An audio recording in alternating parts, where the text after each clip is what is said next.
Whatever happened to Nomine, that RPG from the 1990s that let players play angels and demons in the battle between heaven and hell? Well, I'm JC from One Shot Adventures, and today I'm going to delve into one of my favorite RPGs from the 1990s. Nomine was a quirky RPG with a strange origin story, weird but flavorful mechanics, a fascinating setting, and so much potential that was never really taken advantage of. The late 1990s was a really interesting time for role-playing games. Dungeons & Dragons was well into its second edition, and it was cranking out some really intriguing settings like Dark Sun, Planescape, and Birthright, settings that showed that RPGs could really depart from typical fantasy. And rules-light RPGs were really coming into their own, led by the D6 system of Star Wars, which let players create characters in minutes and dump a whole lot of dice on the table in a lot of fun. And then the world shook with the release of Vampire the Masquerade, which took a fairly simple rule system, combined it with pop culture and a fascinating dark setting, and it just fully embraced gothic role-playing with its characters that were far beyond the power of mere mortals, revolving around stories of betrayal, politics, and fragile alliances, something that was new to role-playing. Vampire and its successors were wildly popular for years to come. RPGs would take cues from the way it combined straightforward mechanics with powerful heroes and global settings. And in 1997, Steve Jackson Games released Nomine, a game about the war between heaven and hell. So imagine this: you're an angel with full wings, a flaming sword, answerable only to heaven. Or maybe you're a demon, charming your ways through strip malls and boardrooms, trying to corrupt humanity one vice at a time. Nomine was not just about good versus evil, it puts you in the middle of a war of ideologies, bureaucracy, and some really bad historical decisions. And if you're an immortal, trapped in the war between heaven and hell, at least wear something comfortable. Which brings me to this video's sponsor, Into the AM, purveyors of some truly excellent t-shirts. Personally, there's something I really enjoy about GMing in a comfortable shirt. It just helps me run a better game. And if you have multiple earthly vessels like most angels do, why not consider multiple shirts? The shirt I'm wearing right now, designed by real artists, handcrafted, and surprisingly affordable. That's something Mark, Archangel of Trade, would really appreciate. I'm packing several of these shirts to conventions this summer. And if you click the link in the description below, you'll get 10% more off these very comfortable shirts. But now, back to the war between heaven and hell. Nomine launched with much anticipation and fanfare and was followed by dozens of source books, and then, well, it just sort of faded away. And surprisingly, in a world that's seeing the revival of classic RPGs from that era like Shadowrun, Torg, and Twilight 2000, you don't really hear much about Nomine anymore. So if you're interested in the history of this unusual cosmic game, sit back and learn whatever happened to Nomine. Some fight for life, some burn it all down, some swear they're saviors. Nomine didn't start in America. It didn't even start in English. It began in France in 1990 with a game called In Nomine Satanis Magna Veritas. And it was very, very weird. Created by the game designer Croc, the French Nomine was gleefully blasphemous. Players took on the roles of angels and demons in a war for human souls, and the tone was very satirical, punk, and very, very French. One part religion, one part absurdist comedy, one part gleefully giving a middle finger to organized religion. It sold pretty well in France. And Steve Jackson Games licensed this game in the US, likely thinking that this was the perfect RPG to draw in all of those fans of Vampire and its successors. But Nomine was so French and so potentially controversial, they decided to start over, changing the core mechanics to reflect the desire for more streamlined RPGs, and changing the background to be less satirical and more cosmic. At the beginning of an Nomine campaign, you decide whether you were all playing angels or demons. I didn't hear too much about groups playing demonic campaigns, Probably because when everybody plays bad guys, campaigns can get a little crazy. I don't understand what the big deal is. Sure, all my demon friends are like, let's open fraudulent bank accounts and we'll siphon money from the good guys. And I'm like, let's just cut off their heads. It'll be a great campaign. But let me know in the comments below if you played a successful demon campaign. I'm sure you have some good stories. Regardless of whether you played an angel or a demon, you were an immortal. You could travel easily between the corporeal and the celestial realms, and you were very, very hard to kill. Dying on Earth just sent you back to heaven or hell with a little bit of something called dissonance, which could basically start to mentally break you. Gain too much dissonance, and angels would fall, and demons would go insane. Key to character creation was the type of celestial you were. The choirs of angels or the bands of demons, and which superior you served. The choirs and bands of angels and demons were very, very different from each other. They could all take mortal form, but also transform into biblically correct celestial forms, burning wheels, clouds of eyes and wings, terrifying winged humans, etc. And they were all very powerful with their in-game abilities, things that might be considered game-breaking in other RPGs. For example, the Seraphim, the highest order of angels, could hear all lies with total accuracy, but they in turn could never lie themselves. That was pretty challenging to GM, but oh man, it made those players feel really powerful. The Lilim could trade favors for geases that virtually enslaved their subjects. Give a homeless guy a couple of bucks, he now owes you an equivalent favor you can cash in later, and if he doesn't, he'll physically suffer. But they in turn were bound to a demon prince in a very similar way. The cherubim were not baby angels, thank God, but they were guardians who could bond with mortals and know their location and state at all times. The Curiotates were crazy fun. They didn't have bodies of their own on Earth, but they could possess mortals, quantum leap style, jumping from body to body, but they would get in serious trouble and gain some more of that dissonance if their hosts ever got hurt. And there were many, many, many more. They were truly unique and varied and added so much flavor to the game depending on which ones you chose for your campaign. And then each angel or demon would pick the superior they served. And man, this would make a huge difference in this game. Superiors were archangels and demon princes that you served, and each had a focus, a word that they embodied, which granted you unique powers based on your choir or band. Sometimes these powers would be straightforward, like for example, a Seraphim of Michael could more easily bypass their opponent's defenses, but others were much more game-changing. For example, a Cherubim of Michael would know if the person that they had attuned to was destined to die within 24 hours. That gave so many interesting hooks at the table. In Nomine, God and Lucifer weren't really present. They were sort of detached and unavailable. So your superior would be your connection to the divine, with his own motivations and worldview. And superiors, even if they were on the same side, often didn't get along with each other. Gabriel, the Archangel of Fire, was full of Old Testament wrath and ruin, while Novalis, the Archangel of Flowers, was a complete pacifist. Same thing with the demon princes. You'd have ones dedicated to burning the world down, and others that were more devious, like Hagenti, the demon prince of gluttony, who was all about dooming mankind through more devious means.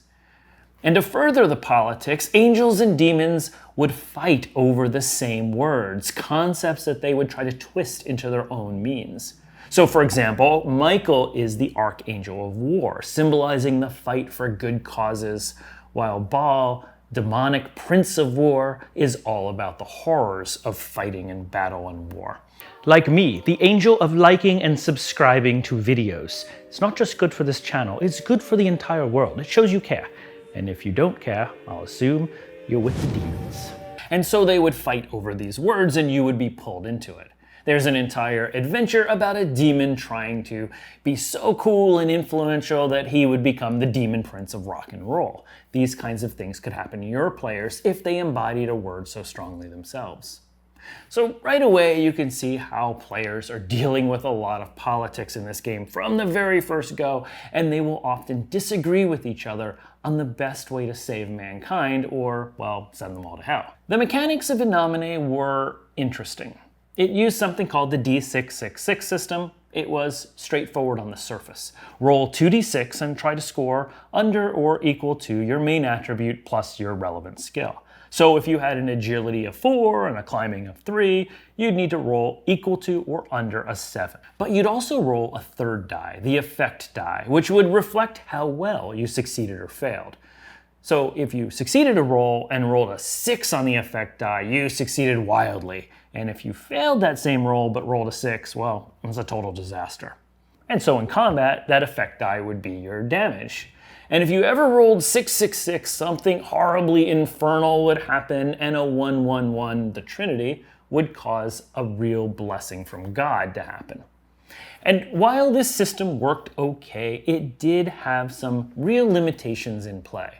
First, 2d6 has a steep bell curve, so if you're good at something, you never really fail.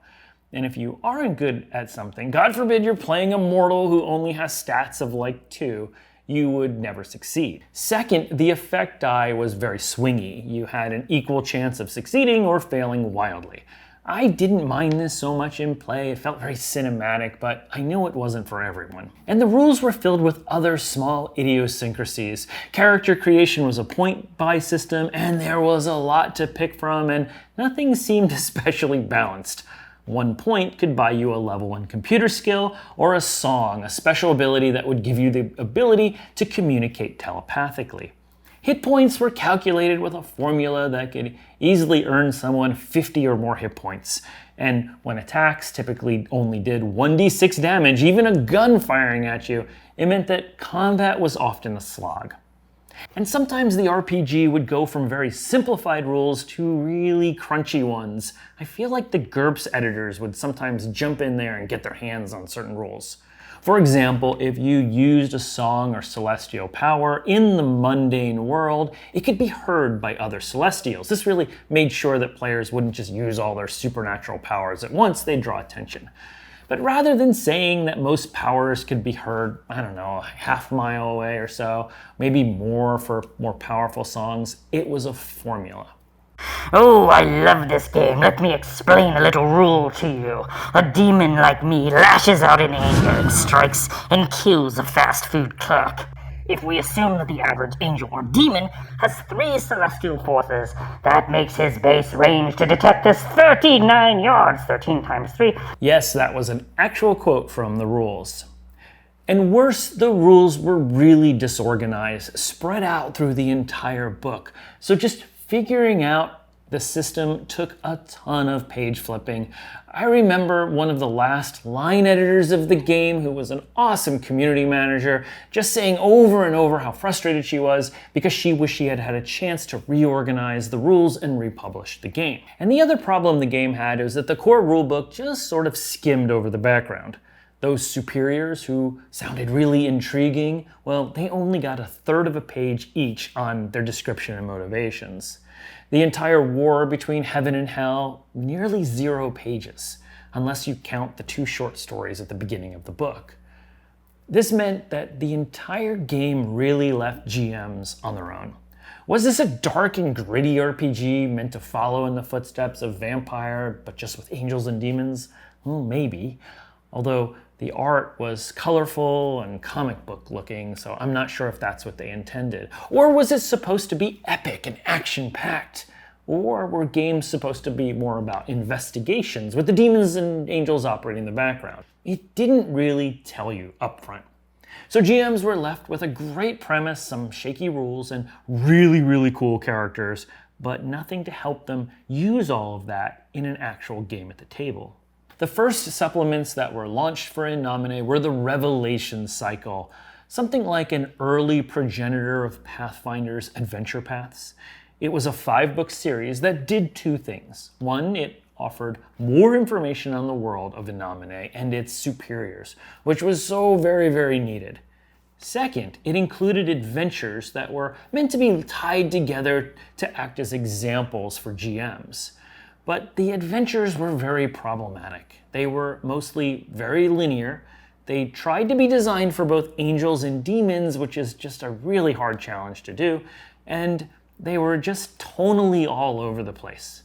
One was all about a demon trying to become the demon prince of rock and roll. Another was how the remnant angel of directors jammed a screenplay down a producer's throat for ruining a movie. And the main plot of these adventures, which really didn't even get revealed until the fourth book, was all about the coming of the apocalypse. Gabriel blows her horn, a Malachim, a type of angel that could literally never fall, apparently fell, and the war was going to go from a cold one to a hot one. The conclusion of the cycle had major changes to the world with the death of an archangel, but this was something that was never resolved in later supplements. While the intentions were good, the Revelation cycle was just too extreme for a starter campaign. Enemy Within, this was not. And then came a series of angelic and demonic player guides, which were very, very useful for fleshing out your characters. And books dedicated to the mortals and the ethereals, things like fairies and false gods that lived in the dreams of mortals, but who could emerge and cause real trouble for heaven and hell both. There was a book about key locations in the real world and another about the tethers, the places that connected our real world to heaven and hell and were fought over. And if you parsed all of these supplements together in your head, you'd find a fascinating universe brimming with secrets. Was Janus, Archangel of the Wind, the same as Valifor, the demon prince of theft? What was going on there? Did a fallen choir of angels still exist on Earth, hidden away? Was Lucifer trying to win the war, or was he secretly broking a peace? These were fascinating, thoughtful mysteries that finally started to build a compelling RPG setting if you were willing to assemble all the pieces yourself. And then in 1999, 2 years after the publication of the game, Nomine would receive its final supplement, the Game Master's Guide. Here, finally, there were lots of rules fixes to fix the system. Rules were streamlined, balance tweaks were made, hit points were tamped down, and GMs finally got advice for running a campaign. There was a timeline of events, how to roleplay the various superiors. It was so much good stuff piled into this guide. But by then, it was too late. Despite a strong start and lots of support, sales had decreased quite a bit. Steve Jackson Games would publish a GURPS version of Nomine, which did an amazing job summarizing the world and universe, even though I felt that the GURPS rules were too crunchy for such a cosmic game. And eventually they'd move on to focusing on GURPS 4th edition. Nomine received a few more PDF supplements and then went dark. Some of my best experiences role-playing have come from Nomine. It was a game that didn't always work, but when it did, it hit deep. My group found a sweet spot when we discovered a tone that more closely matched TV series like Buffy or Supernatural.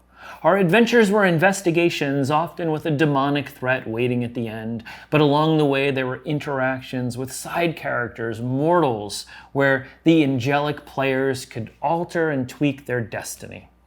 They would come upon bullies or minor criminals who were ineffective by themselves but threatened to become real murderers if their paths were not tweaked towards goodness. They would find store owners who were destined to save someone from a deadly DUI incident, encouraging the players to interfere and make sure that person could do that one day. Superiors would often give conflicting advice to my players, forcing them to negotiate among themselves what to do. My players truly loved their characters, and I used that during play. I would put the seraphim who could not tell lies in positions where lying was the easiest way out of a bad situation. I would build friendships with all of these NPCs so that the Elohim in my campaign, an angel of pure logic, would have a wicked hard choice to make when those NPCs were jeopardized. Did the good of the many outweigh the good of the few? And while my players definitely knew about the quirks of the system, we played around them, we house ruled here and there, at least until the Game Master's Guide came out. And boy, but I remember when a 666 was rolled at the table, my players would all throw up their hands and moan because they knew something horribly infernal was about to happen. I ran at least 3 campaigns of Nomine, including a really fascinating historical one set in Ravenna during the medieval ages during a pivotal time, but they were all memorable. So in the end, I think Nomine is still a hidden gem that deserved so much more. Even though it had tonal and game mechanic issues, it didn't deserve to just fade away. That all could have been fixed. But its end might be fitting. For a game about fallen angels and impossible choices, a game about what it means to serve something higher and fail. Maybe that's the end it should have gotten. Fortunately, you can still grab copies of Nomine on digital storefronts. If you do, be sure to get the Game Master's Guide with the main rulebook.